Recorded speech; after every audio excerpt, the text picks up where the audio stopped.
YouTube friends, what's going on? David Lee back with a brand new video. Today we're going to be talking about when to sharpen your videos, when to sharpen your footage in post. For the most part, when you're filming anything, you want to make sure that the in-camera sharpening settings for whatever camera you have, if it's Canon, Panasonic, Sony, regardless of the manufacturer, you want to make sure that in-camera sharpening is always set to the lowest setting possible. The reason why is because in-camera sharpening, you can't trust it. You don't know exactly what it's digitally re-representing or digitally adding into your picture.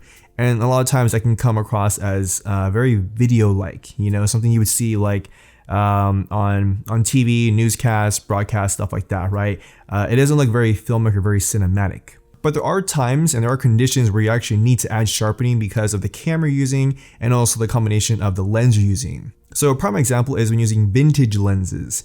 Depending on the codec you're using, depending on the camera that you have, especially when it comes to 1080p, I find that when you use vintage lenses, something say from like Olympus or Soligar, or any like the older lenses from the 70s, you tend to need to add sharpening in post. And the reason behind that, again, it goes back to combination of camera and lens. If the 1080p from your camera just isn't that great, if it's an older camera with an H.264 codec, sometimes the amount of compression, you can't really see anything from the image when you're in your editing software. So when you can add a little bit of post sharpening, regardless if that's using a unsharpen mask in Premiere or if you're using Pop for Magic Bullet looks, you can actually bring back some of the detail that the camera wasn't able to fully capture with the codec. Now, it's not like a magic trick, you're not all of a sudden going to see lush environments. But when you add a little bit of sharpening, that can be 10%, 15%, up to 25 or 30%, you can at least bring back a little bit of the finer details that you would miss out.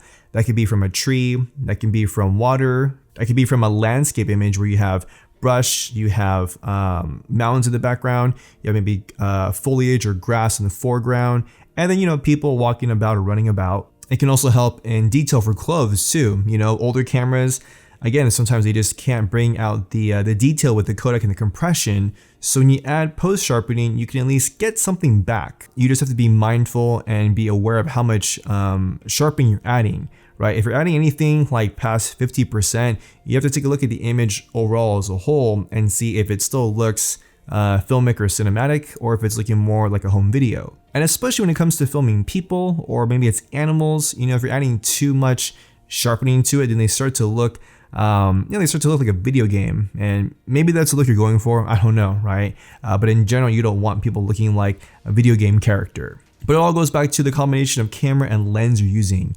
Generally, in my experience, if you're using a camera that can record in 4K, you tend to want to bring your sharpening down as much as possible, just because there's so much detail that the camera and the sensor can capture. You want to make sure that there isn't any additional sharpening that your camera is doing. But it's better to have the option and the availability to add sharpening in post than it is to try to take away the sharpening in post. So very food for thought video for you guys. If you're out there and you're wondering if you need to be adding sharpening in post, if you need to be doing it in camera, again, kind of go through the three areas that we covered today, which is number one, your camera and lens combination.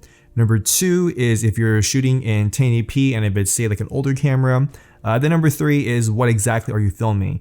Are you doing a lot of like more landscapes, establishing shots, wide shots? Are you filming on-camera talent? Again, talent can be a human being, or it could be an animal, a sea animal, right? Things to consider. If you guys liked the video, hit the thumbs up button. I would appreciate it. Leave a comment down below just to let me know exactly what your thoughts are when it comes to adding sharpening in post or in camera. I would just love to get your guys' feedback. Subscribe to my YouTube channel if you haven't already. And remember, friends, every day you have an opportunity to create your experience and to write and tell your own story. My name is David Lee, and I will catch you guys in the next video.